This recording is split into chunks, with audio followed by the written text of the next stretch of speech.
यार अक्सर जब ऑफिस या कॉलेज में माइक्रोसॉफ्ट एक्सेल का नाम आता है ना, तो ऐसा लगता है जैसे पता नहीं कौन सी भारी भरकम रॉकेट साइंस है ना। मतलब नाम सुनते ही थोड़ा डर सा लगने लगता है। लेकिन आज इस डर को हमेशा के लिए खत्म करते हैं। एक बड़े भाई की तरह मैं आपको एक्सेल की इस विशाल दुनिया की सैर कराऊंगा। और यकीन मानिए, आज के इस एक्सप्लेनर के बाद एक्सेल आपको अपनी रोजमर्रा की जिंदगी जितना ही सिंपल और आसान लगने लगेगा, बिना किसी टेक्निकल ज्ञान या कंफ्यूजन के, बिल्कुल अपनी आम बोलचाल की भाषा में। तो चलिए शुरू करते हैं अपना ये मजेदार सफर। अच्छा, आगे बढ़ने से पहले जरा एक छोटे से सवाल के बारे में सोचिए। क्या कोई भी ये अंदाजा लगा सकता है कि एक्सेल की सिर्फ एक सिंगल शीट के अंदर कितनी लेटी हुई लाइनें, मेरा मतलब है कितनी रोज होती होंगी? जरा इमेजिन करके देखिए। अब ये कोई आम सॉफ्टवेयर तो है नहीं, तो सोचिए इसका स्केल कितना बड़ा होगा। क्या ये हजारों में होंगी या शायद कुछ लाखों में? लगा लिया अंदाजा? चलिए सस्पेंस खत्म करते हैं। तो सही जवाब है 10,48,576। जी हाँ, बिल्कुल सही सुना आपने। 1,48,576। एक सिंगल शीट में 10 लाख से भी ज्यादा रोज होती हैं। अब इतना बड़ा नंबर सुन के घबराना बिल्कुल नहीं है। माना कि ये समुंदर जितना गहरा और विशाल है, लेकिन सच तो ये है कि इसका साइज चाहे कितना भी बड़ा क्यों ना हो, एक बार जब आपको इसके बेसिक समझ में आ जाते हैं ना, तो एक्सेल को नेविगेट करना और इसमें काम करना सच में बच्चों का खेल हो जाता है। तो चलिए बिल्कुल जीरो से उन बेसिक्स की शुरुआत करते हैं। सबसे पहले ये वर्कबुक और शीट का क्या चक्कर है, इसे समझते हैं। इसे बिल्कुल अपनी एक फिजिकल नोटबुक यानी स्कूल वाली कॉपी की तरह मान लीजिए। जैसे हमारी पूरी की पूरी एक कॉपी होती है ना, वो है हमारी वर्कबुक। जब भी हम किसी एक्सेल फाइल को सेव करते हैं, तो वो एक वर्कबुक के तौर पर सेव होती है, जिसे एक्सेल बाय डिफॉल्ट बुक 1 का नाम दे देता है। और उस कॉपी के अंदर जो अलग अलग पन्ने होते हैं, वो होती हैं हमारी शीट्स। जब भी हम एक्सेल खोलते हैं, तो काम करने के लिए वो हमें बाय डिफॉल्ट एक पन्ना यानी शीट 1 देता है। बहुत सिंपल है ना? अब कॉपी तो खुल गई, लेकिन उसमें अलग अलग टूल्स को ढूंढा कैसे जाए? एक्सेल में किसी भी टूल का सही पता खोजना बिल्कुल वैसे ही है जैसे असली दुनिया में किसी इंसान का घर खोजना। मान लीजिए आपको किसी के घर जाना है, तो हम क्या करते हैं? पहले स्टेट या राज्य देखते हैं, फिर डिस्ट्रिक्ट, फिर गांव या मोहल्ला, और आखिर में उस इंसान का घर। एक्सेल में भी रास्ता खोजने का बिल्कुल यही तरीका है। सबसे पहले हम ऊपर टैब पर जाते हैं, जैसे होम या इंसर्ट। फिर उसके नीचे एक लंबी सी पट्टी खुलती है जिसे रिबन कहते हैं। उस रिबन के अंदर अलग अलग ग्रुप बने होते हैं, जैसे अलाइनमेंट ग्रुप। और तब जाकर फाइनली हमें अपना मनचाहा टूल मिल जाता है। चलिए अब जरा इस एक्सेल शीट के मेन ग्रिड को डिकोड करते हैं, क्योंकि सारा खेल इसी का है। बाएं तरफ जो एकदम सीधी खड़ी लाइनें होती हैं ना, उन्हें कॉलम्स कहा जाता है। एक्सेल में इनकी पहचान ए, बी, सी जैसे अल्फाबेट से होती है। और आपको जानकर हैरानी होगी कि ये कॉलम्स आगे बढ़ते बढ़ते XFD नाम के कॉलम तक जाते हैं। और वहीं दाईं तरफ जो लेटी हुई लाइनें हैं, उन्हें रोज कहा जाता है। इनकी पहचान 1, 2, 3 जैसे नॉर्मल नंबर्स से होती है। एकदम आसान। खड़ी लाइनें कॉलम्स, लेटी हुई लाइनें रोज। क्लियर?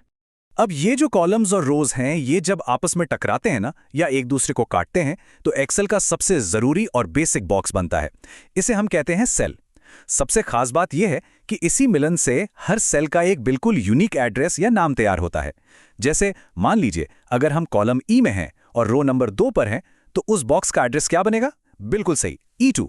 जब भी हम किसी सेल पर क्लिक करते हैं, तो वो हमारी एक्टिव सेल बन जाती है, और ये E2 वाला एड्रेस हमें ऊपर कॉर्नर में मौजूद नेम बॉक्स में चमकता हुआ दिखाई देता है। अब जब घर और सेल दोनों मिल गए हैं, तो चलिए थोड़ा डेटा भी टाइप कर लेते हैं। स्मार्ट डेटा एंट्री के लिए ना, माउस या कीबोर्ड के उन दूर वाले तीर के निशानों यानी एरो कीज को बार बार छूने की कोई जरूरत नहीं है। यहीं पर तो समझ आता है कि कैसे छोटी छोटी ट्रिक से आप अपना काफी समय बचा सकते हैं। अपने हाथों को बस टाइपिंग वाली कीज पर ही रखिए। अगर दाएं तरफ यानी राइट साइड मूव करना है, तो टैब दबाइए। वापस बाएं तरफ आना है तो शिफ्ट प्लस टैब दबाइए। नीचे की तरफ जाने के लिए बस एंटर, और वापस ऊपर जाने के लिए शिफ्ट प्लस एंटर। है ना एकदम कमाल का और फास्ट तरीका। कई बार एक्सेल में टाइप करते करते क्या होता है कि किसी इंसान का नाम या कोई टेक्स्ट इतना बड़ा हो जाता है कि वो सेल से बाहर निकल जाता है या आधा कट जाता है। अब इसे ठीक करने के लिए माउस से लाइन को पकड़कर खींचतान करने की या मेहनत करने की कोई जरूरत नहीं है। हमारे पास है ऑटो फिट मैजिक। आपको बस ऊपर जाना है और उन 2 कॉलम्स के हेडर्स के बीच वाली लाइन पर माउस से प्यार से डबल क्लिक कर देना है। बस एक्सेल अपने आप उस कॉलम की चौड़ाई को टेक्स्ट के साइज के हिसाब से एकदम परफेक्टली फिट कर देगा।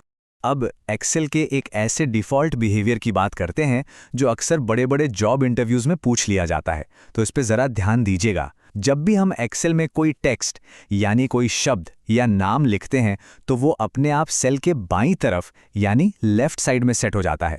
लेकिन जैसे ही कोई नंबर यानी गणित वाले अंक टाइप किए जाते हैं तो वो अपने आप दाईं तरफ यानी राइट साइड में जाके चिपक जाते हैं। ये एक्सेल का अपना दिमाग है जो नंबर और टेक्स्ट को अपने आप पहचान कर उन्हें अलग अलग अलाइन कर देता है।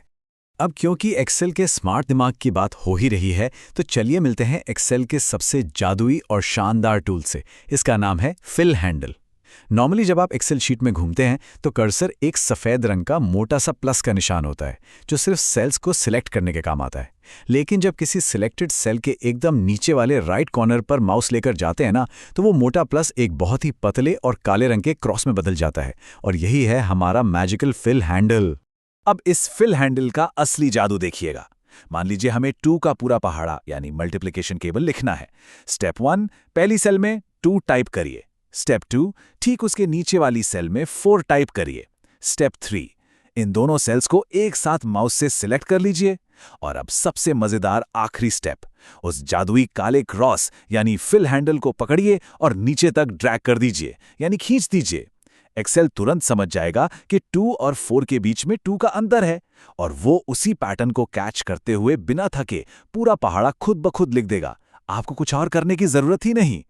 अब क्योंकि कैलकुलेशन की बात छेड़ी दी है और हम फॉर्मूलों की दुनिया में कदम रख रहे हैं तो बड़े भाई का एक बहुत ही गोल्डन और सख्त रूल हमेशा याद रखिएगा। बिना इक्वल्स टू के एक्सेल में कोई फॉर्मूला काम नहीं करता। जी हाँ, एकदम दिमाग में बैठा लीजिए।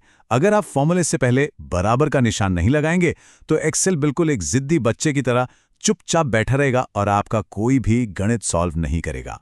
आइए इसको एक प्रैक्टिकल उदाहरण से समझाता हूं।